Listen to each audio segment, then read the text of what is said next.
Welcome to History 111, Lecture 14, Rethinking Central Government.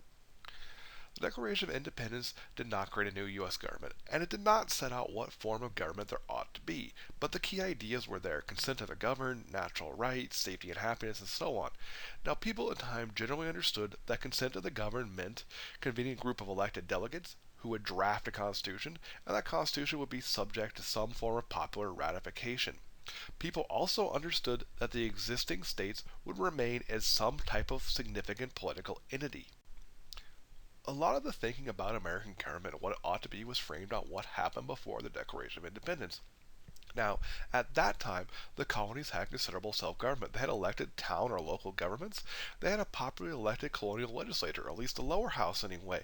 And in most colonies, there was an inherent conflict between the appointed royal governor and those legislatures.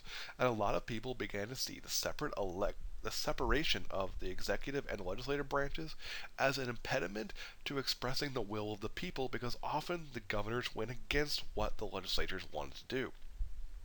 Now, within the colonies, there was a varying extent to the franchise. In most colonies, adult white males owning some property could vote. Now, voting and office holding qualifications varied and were often scaled to office. So, in other words, if you had a little bit of property, you could vote in local elections. And if you had a lot of property, and only if you had a lot of property, could you vote for colony-wide elections. So, if you had just a little bit, you could vote for the mayor. If you had a lot, you could vote for the colonial legislature. Now, on top of that, really the thinking starts to get rolling when the revolution occurs, because that's going to accelerate a lot of trends. Opinion is going to get radicalized during the revolution, so people are going to get really pushed towards the democratic scale.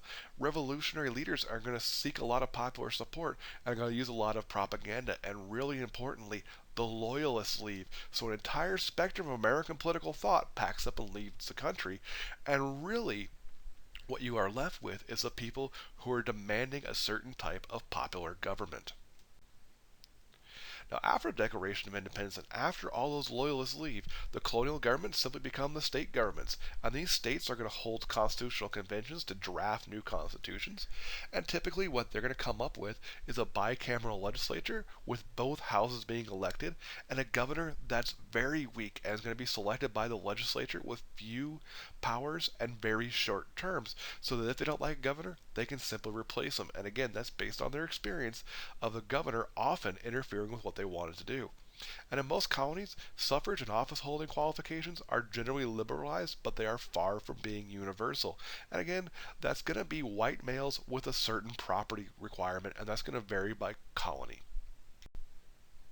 Now, at the national level, the Second Continental Congress is going to remain in session and is going to supervise the war, albeit not effectively at times, and they are going to draft the Articles of Confederation and send them to the states for ratification in 1777.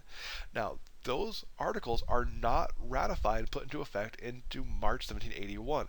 So for most of it is the Second Continental Congress simply sitting in session, operating in ways that are not dissimilar to what was being proposed. But it's only at the end of the war do they actually get the Articles of Confederation.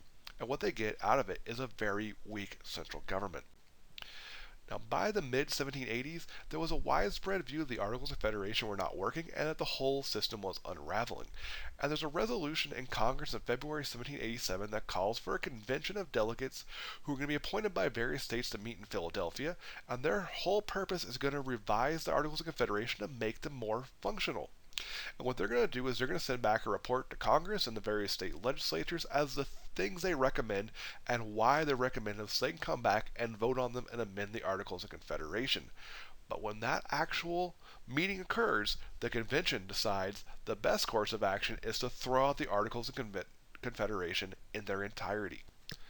Now, the delegates of that convention are now often referred to as the framers of the Constitution, and they were, in the language of the time, men of substance, people that were highly educated and politically active. And for the most part, they were self-selected. So if you were someone who was very politically active and from the elite of your state, it wasn't difficult to get yourself on your state's team for the convention. Now, those who did attend were those who wanted a strong central government. Those who didn't want a strong central government, they decided not to go. And their reasoning was this: since it required all 13 states to approve an amendment. Anything they didn't like the convention came up with, all they had to do was get one state to go against it, and it would be dead. So, the delegates that were there, we should realize, are not a representative sample of the population. Not only are they the elite of society, they're only one faction of the elite. Now, what's really important is Virginia sends a very heavy hitting delegation. They're numerically the largest. They have some of the smartest people in the colonies, or at least recognize that. You're talking about your George Washingtons, your James Madisons, and so on. These are your real major political figures. And at the convention, James Madison really becomes the driving force. Now, the Virginia delegation had met in advance and drew up a series of resolutions and introduced them right at the beginning of the convention. And what they called for was scrapping the Articles of Confederation and also outlining a very strong central government. So what the Virginia delegation pitched is now known as the Virginia Plan, and what they advocated was three branches of government: a legislative, an executive, and a judicial. And the legislature is going to choose people to serve in the other two branches. Under the Virginia plan, it would be two houses that's called bicameral legislation. The House of Representatives would be selected by the people, and the Senate would be elected by the state legislatures. And importantly, both houses would be represented proportionally. So, in other words, the largest states would have the most representatives, and the smallest states would have the least. And keep in mind, Virginia is the biggest state, and that's part of their thinking. Now, they would also, in the Virginia Plan, have other powers about regulating interstate trade, striking down unconstitutional laws, and the use of the armed forces to enforce laws.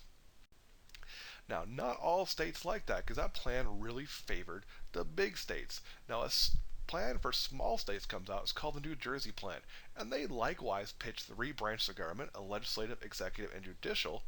And the legislature would appoint people to serve in the executive branch, and the executive branch would then pick the Supreme Court.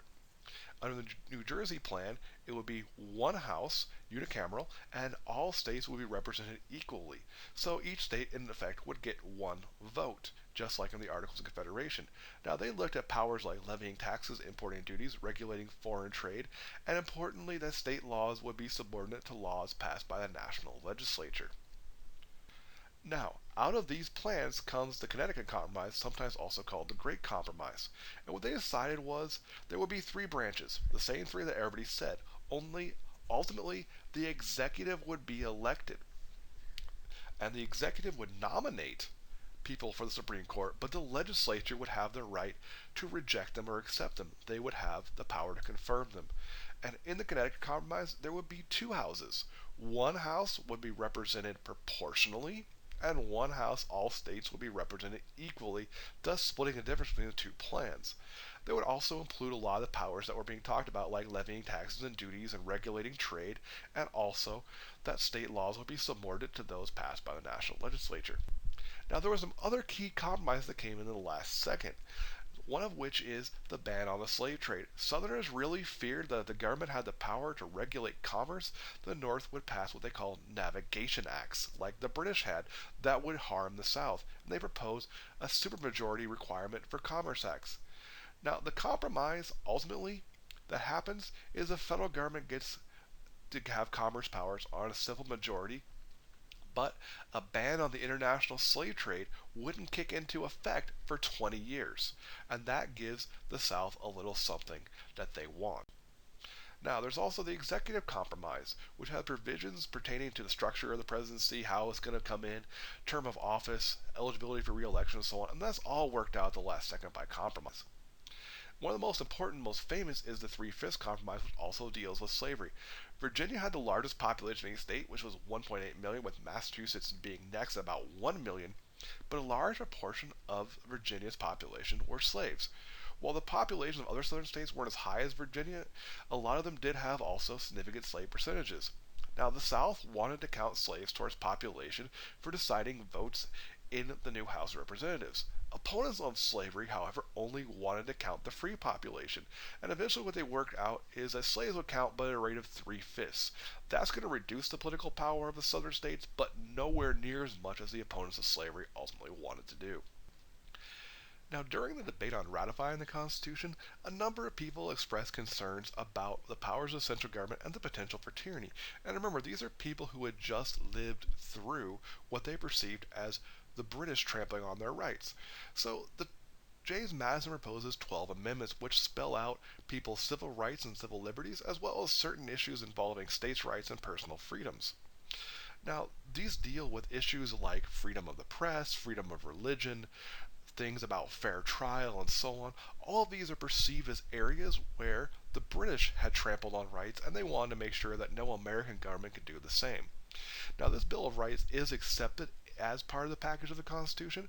Do realize, though, it only binds the national government and not state governments until it's reinterpreted by the Supreme Court in the 20th century.